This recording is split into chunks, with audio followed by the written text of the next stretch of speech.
అక్షయ తనంతటి తానే వచ్చి మనం వేరే కాపురం వెళ్దామని నాతో చెప్పాలి. ఆ బాధ్యత మీదే. అర్థమైందా? ఒప్పించగలిగితే అక్షయ్ని ఒప్పించండి, లేదా జీవితంలో మీ మొహం నాకు చూపించకండి.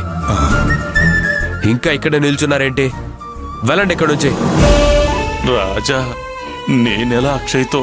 ఏ గౌరవ మర్యాదలు కాళ్ళకి అడ్డుగా తగులుతున్నాయా? అబద్ధం చెప్పి పెళ్లి చేయడానికి అడ్డం రాని గౌరవ మర్యాదలు ఇప్పుడెందుకు వస్తున్నాయి? తప్పు చేసిన మీరే ఆ తప్పుకి పరిహారం వెతుక్కోండి. అదే కదా న్యాయం. అవును, నేను చేసిన తప్పు నేనే దిద్దుకోవాలి. నాకు కొంచెం టైం ఇవ్వు రాజా. అక్షయ్తో మాట్లాడి ఎలాగైనా నీ కండిషన్కి ఒప్పుకునేలా చేస్తాను.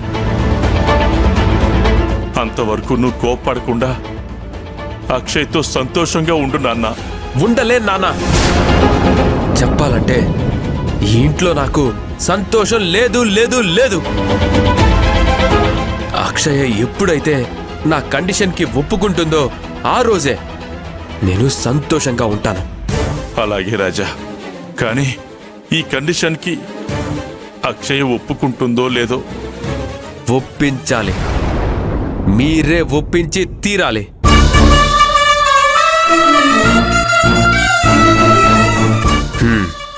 మీ వల్ల కాదని నాకు అర్థమైంది.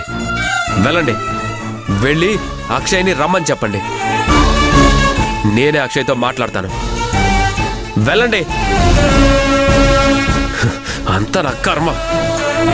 రాజా, నాన్న, మర్యాదగా మీరు ఇక్కడి నుంచి వెళ్తారా లేదా?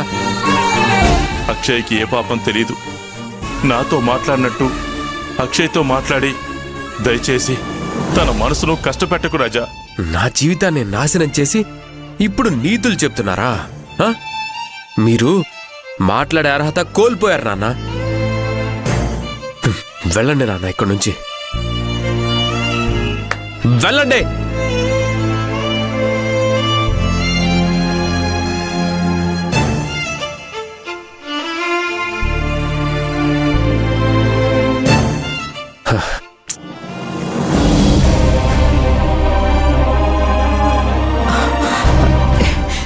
సత్యం, రాజా ఏమన్నాడ్రా? అర్థం చేసుకున్నాడా? లేదమ్మా, చాలా కోపంగా ఉన్నాడు. తా పట్టిన కుందేలికి మూడే కాళ్ళు అన్నట్టుగా వాడు నిర్ణయం మార్చుకునేలాగా నాకు అనిపించట్లేదమ్మా.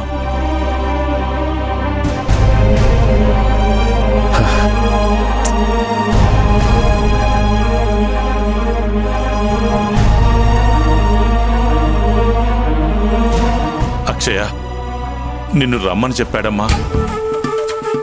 నా మీదన్న కోపంతో నిన్నేమన్నా అంటాడేమోనని నాకు భయంగా ఉందమ్మా.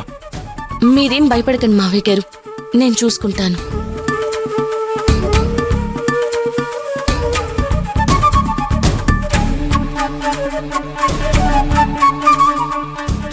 ఏంట్రా ఇది?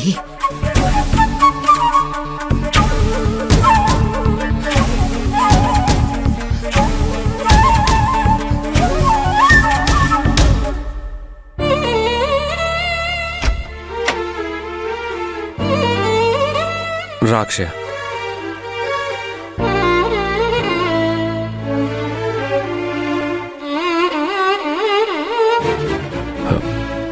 అక్షయ, నా కండిషన్ గురించి నీకేం తెలీదని నాకు అర్థమైంది. కాబట్టి నీ మీద నాకెలాంటి కోపం లేదు. ఇప్పుడు మనిద్దరం ఒకేలాంటి పరిస్థితిని ఎదుర్కొంటున్నాం. మా నాన్న మనిద్దరితో అబద్ధం చెప్పి మనల్ని మోసం చేశాడు. ఆయనకి ఆయన చేసింది న్యాయం అనిపించొచ్చు. ఇకపై ఆయనతో ఆర్గ్యూ చేసి ఎలాంటి ప్రయోజనం లేదు అక్షయ.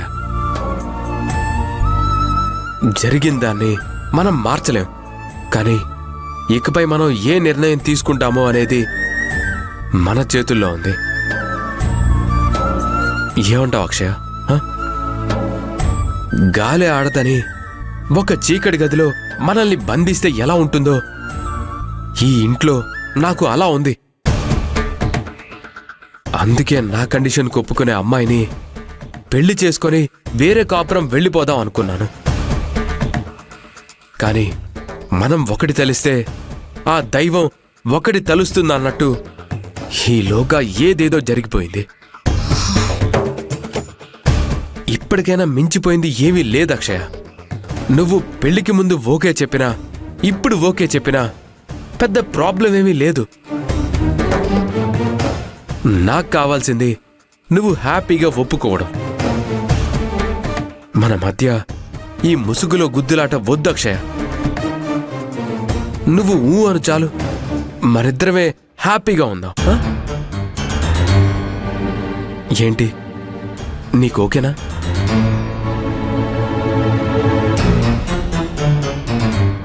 చెప్పక్షయ. మీరు మా ఇంటికి నన్ను చూసుకోవడానికి వచ్చినప్పుడు నేను నీకు నచ్చానా అని అడిగారు. అప్పుడు నాకు నచ్చింది మీరు మాత్రమే కాదండి, మీ కుటుంబం కూడా. మీరు, మావయ్య, అమ్మమ్మ, శ్రావణి, శైలజ, కార్తిక్ ఇలా అందరూ నా కుటుంబమే అనుకున్నాను. ఒక అమ్మాయి అబ్బాయి 3 ముళ్ళ బంధంతో ఒకటవుతున్నారు అంటే దాని అర్థం 2 కుటుంబాలు ఒకటవుతున్నాయి అని అర్థం.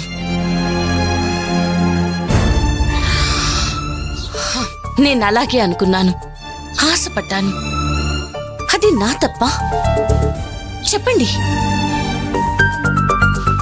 ఏ కుటుంబాన్నైతే మీరు బరువు అనుకుంటున్నారో ఆ కుటుంబాన్నే నేను బాధ్యత అనుకుంటున్నాను.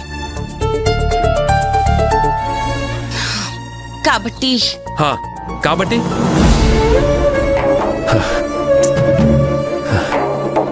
అక్షయ, డోంట్ థింక్ ఎమోషనల్లీ.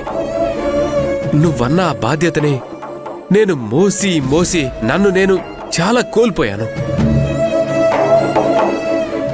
అందుకే పెళ్లి చేసుకుని నా భార్యతో సపరేట్గా ఉండి మిగిలిన జీవితాన్నైనా సంతోషంగా గడపాలనుకుంటున్నాను. అది నా తప్ప? నువ్వే చెప్పక్షయ. నా మాట విను. ఈ ఇంట్లో ఒక్కరోజు కూడా మనం సంతోషంగా బ్రతకలేం. రోజు ఏదో ఒక సమస్య తీసుకొచ్చి మనల్ని టార్చర్ చేస్తారు. అర్థం చేసుకో. కుటుంబంలో పెద్ద కొడుకుగా పుట్టడం అంత పెద్ద నేరమా? జీవితాంతం ఆ కుటుంబం కోసం కష్టపడాల్సిందేనా? చెప్పక్షయ. మనస్ఫూర్తిగా చెప్తున్నాను అక్షయ, నా లైఫ్లో నేను ఒక్కరోజు కూడా, ఒక్కరోజేంటి, ఒక్క గంట కూడా నా కోసం నేను బ్రతకలేదు అక్షయ. నా ఫ్రెండ్స్ అందరూ సంతోషంగా ఉండడానికి టైం స్పెండ్ చేస్తే నేను సంపాదన కోసం టైం స్పెండ్ చేసేవాణ్ణి. ఈ కుటుంబం కోసం పరిగెత్తి పరిగెత్తి అలిసిపోయాను అక్షయ.